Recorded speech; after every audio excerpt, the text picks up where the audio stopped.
Hey everyone, mister Mrs राय के blog में आपका स्वागत है। और ये पार्ट 2 है। पार्ट 1 में मैंने अपने घर की जर्नी बताई। अब मैं यहाँ से स्टार्ट करती हूँ अपने हस्बैंड की स्टोरी की। कैसे एक लड़की, मुस्लिम लड़की, अपने हिंदू लड़के से शादी करने के लिए पागल हो गई थी। उसके साथ जीना मरने की कस्में खा ली थी, जो भी आप बोलो। तो बात ऐसा है कि मेरे हस्बैंड मुझसे बहुत छोटे में प्यार किया करते थे। आप लोगों ने पहले हमारी लव स्टोरी सुना है, लेकिन मैं उस टाइम नहीं उनसे करती थी। मेरा कोई ऐसा अटेंशन नहीं था क्योंकि मैं बहुत छोटी थी। वो टाइम 7 साल गुजरने के बाद मुझे मेरी जो छोटी ननद है, मेरे हस्बैंड की छोटी बहन, उससे मेरा फ्रेंडशिप 7th क्लास में बहुत पक्की वाली हो गई। मतलब इतनी पक्की कि मत पूछो आप। वो मेरे लिए कुछ भी कर सकती थी, ऐसी वाली थी। जितना मैं नहीं उतना वो मेरे को मानती थी। मेरी तकलीफ उसके लिए तकलीफ बन बैठी थी। ऐसा थी हमारी दोस्ती, बहुत जिगरी वाली बोले तो। बातों बातों में पता चला कि उसने बोला कि मेरा भाई है ना, उसका कोई गर्लफ्रेंड है ए नाम से। तो मैं सोची ए से तो मेरा नाम है, तो उसको मैंने पहले नहीं बताया सब कुछ, है ना। फिर बोली हर जगह पे ए ए ए ऐसे ऐसे लिखा है। मैं बोली अच्छे। तो मैं सोची कि चलो हो गई कोई, है ना। तो मेरा ऐसे ही करते करते 10th क्लास में उस समय मेरे जो हस्बैंड थे वो इंटर 12th में थे। 12th या 13वीं में थे, या तो 12वीं में थे। ऐसा 3 साल का गैपिंग है हमारा।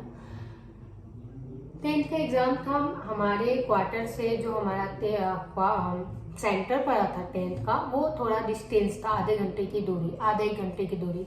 तो सब लोगों को गाड़ी वगैरह, मेरा तो बड़ा कोई भाई नहीं था, ना ही पापा वैसे थे कि लेके जाए।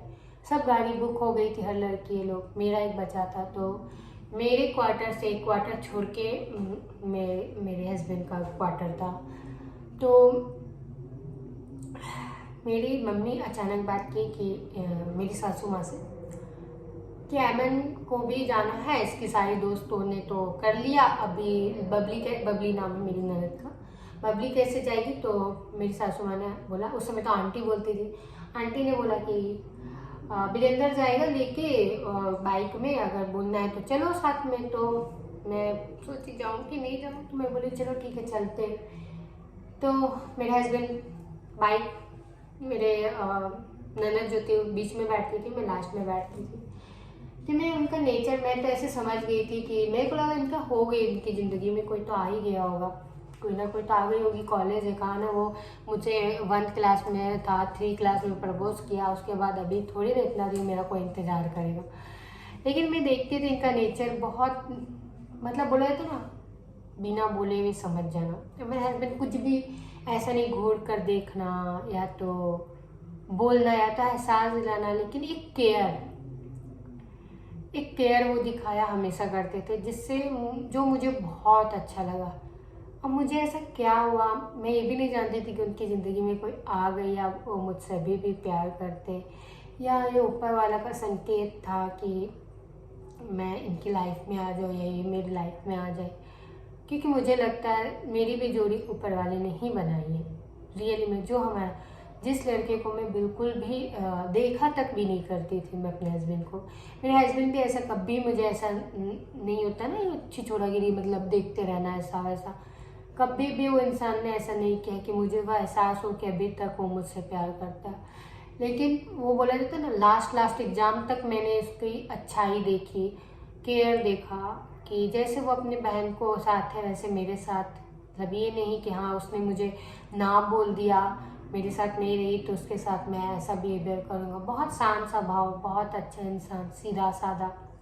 और सबसे अच्छी चीज़ें थी, वो सिगरेट, बियर, तंबाकू वगैरह कुछ नहीं खाते। वो मेरी फ्रेंड थी, वो ऑलरेडी मेरे को बताती थी हर एक चीज़, मैं जानती थी उनके बारे में।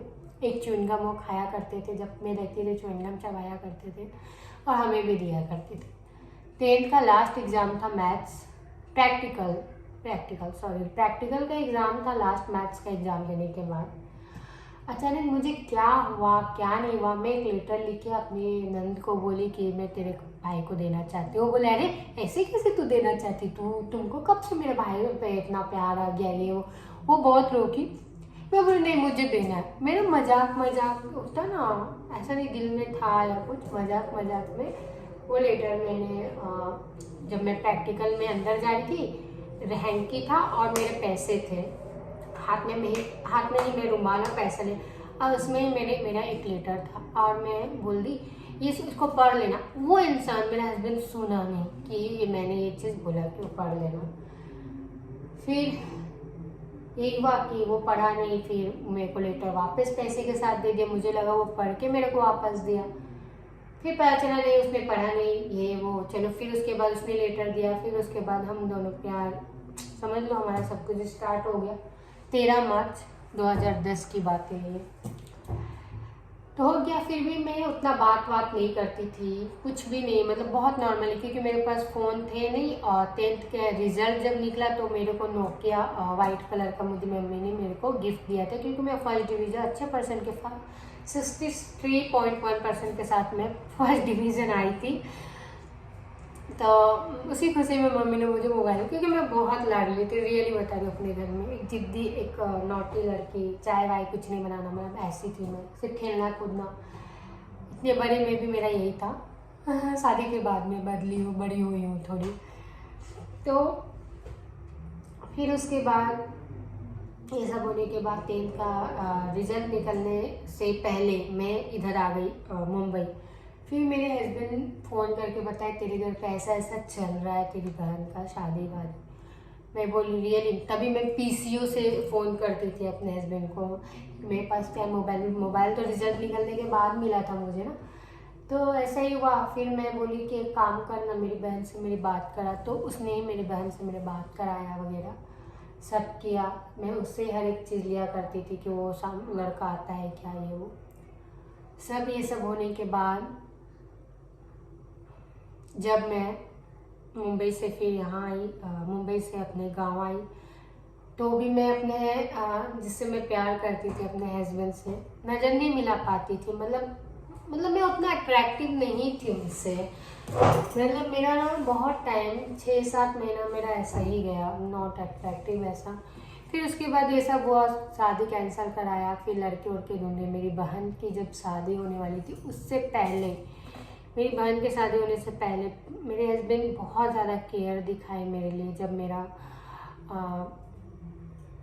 कॉलेज क्या बोलते हो 10th का ये हुआ, उसके बाद कॉलेज वॉलेज में नाम लिखाया। फिर मैं और मेरी जो नंद थी एक साथ हमने इंटर ICOM किया, सब कुछ हुआ, सब टोटल चीज़ें। फिर उसके बाद मेरी बहन की शादी हो गई टोटल वगैरह।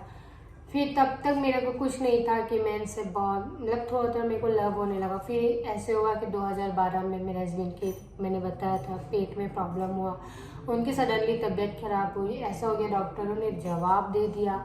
फिर जैसे डॉक्टर ने जवाब दिया, उस दिन मेरे को समझ में आया मैं इनसे कितना प्यार करती हूँ और मैं इनके बिना नहीं रह सकती। वो भी सडनली मुझे पता चला, किसी ने बताया नहीं, किसी ने समझाया नहीं। मेरे हस्बैंड की हालत देख के मेरी ऐसी फटी पड़ी थी ना कि उस टाइम मेरे आमने सामने जो भी लोग थे वो जान गए, क्योंकि ऑफकोर्स ये जानेंगे ना कि लड़के के कारण ये लड़की क्यों रो रही है इतना। तो वो चीज़ें हुई, वो चीज़ मुझे याद नहीं करना, इसको मैं स्किप करती हूँ। मेरे हस्बैंड की जो हालत थी ख़राब, फिर ऐसे ही चलते रहा। मैं 2012 में मेरी बहन का पहला बेबी होने वाला था, और उस टाइम मैंने मेरे हस्बैंड जो थे वो लोग रिटायर, मेरे ससुर 1 साल पहले रिटायर हो गए थे, और वो लोग गांव जाने वाले थे वाराणसी हमेशा के लिए। वो वाराणसी हमेशा के लिए जाने वाले थे। ये सोच कर मैं सोची कि मैं यहाँ क्वार्टर में नहीं रह पाऊँगी, क्योंकि लड़के लोग वहाँ के बहुत गंदे थे, मेरे को लाइन वगैरह बहुत मारा करते थे। और मेरे ये भी चले जाएंगे तो मेरा सपोर्टर कौन, क्योंकि ये ऐसे रह करते थे, एक बॉडी गार्ड होता है ना उस टाइप का। मेरे फ्रेंड भी बोलते थे कि तेरा बॉडी गार्ड है ऐसा करके। एनी टाइम मेरे साथ रहना, मतलब केयर दिखाना, अगर नहीं है तो फ़ोन पे बात करना, हिम्मत देना, बहुत कुछ मेरे हस्बैंड ने किया है हमारे लिए। एक टाइम तो ऐसा था कि पापा जब जंगल में थे तो मेरे हस्बैंड ही पकड़ के मेरे पापा को लेके आए थे। ऐसा था क्योंकि उस टाइम रात हो रही थी 12, मम्मी कैसे जाती, मैं कैसे जाती। फिर मैंने इनसे बात किया, मैं बोली मैं बबली से बात कर रही हूँ, इनसे बात करके मैंने लेकर आया। मेरे हस्बैंड ने बताया ऐसा ऐसा है। तो कहानी यहाँ तक ही नहीं थी। वो आदमी ने इतना इतना इतना मतलब ऐसा घुस गया मेरे घर पे कि सारे पैसे उसने, इतने पैसे हमारे खाए। और जब बोला था जब सब चीज़ ख़त्म हो जाता है तब इंसान को होश आता है, तो वैसे ही मेरे घर में जब हर एक चीज़ जब चला गया, मेरे पापा ने जितनी कमाई हर एक चीज़ जब चला गया, तब मेरी मम्मी को होश आई कि वो आदमी तो बैठ के हमारे घर पे खा रहा था, ना कि वो एक अच्छा इंसान था, ना वो मेरा मामा कहलाने लायक था, ना मेरी मम्मी का वो भाई था। वो एक ऐसा शैतान था जो सब कुछ उड़ा के लेके चला गया। हमारी, मेरे पापा की एक एक कमाई, एक एक पसीने की कमाई उसने ले लिया, खा लिया, उजाड़ दिया लाइफ हमारा। तो उस टाइम ऐसा डर था ना कि कहीं ना कहीं से मेरे मैं क्या बता रही थी, देखो ना बोलते बोलते भूल जा रही हूँ। मेरे हस्बैंड जब गांव छोड़ के जाने वाले थे लोग पूरा, तो मैं सोची मैं चल जाती हूँ कहीं हॉस्टल में रहने। हॉस्टल में रहूँगी तो इनकी यादें नहीं आएंगी और मैं रह लूँगी। मेरा हस्बैंड का था 2 साल मुझे टाइम दे, 2 साल बाद शादी हम करेंगे, ठीक है, ये भी बता दे रही हूँ। मैंने उनसे वादा लिया, मैंने बोला ठीक है मैं तुम्हारा इंतज़ार करूँगी। उन्होंने ये नहीं बताया कि वो जहाँ हमारा कॉलेज था वहाँ रूम लेके रहेंगे, ये इनकी प्लानिंग थी, मुझे नहीं मालूम था। मुझे तो लगा ये हमेशा के लिए वाराणसी चला गया, मुझे छोड़ के जाने वाला है। और मैंने फ़ैसला लिया, ये मेरा फ़ैसला था, मैंने अपने हस्बैंड को नहीं बताया कि मैं रहूँगी हॉस्टल में। आगे का पार्ट 3 में आएगा।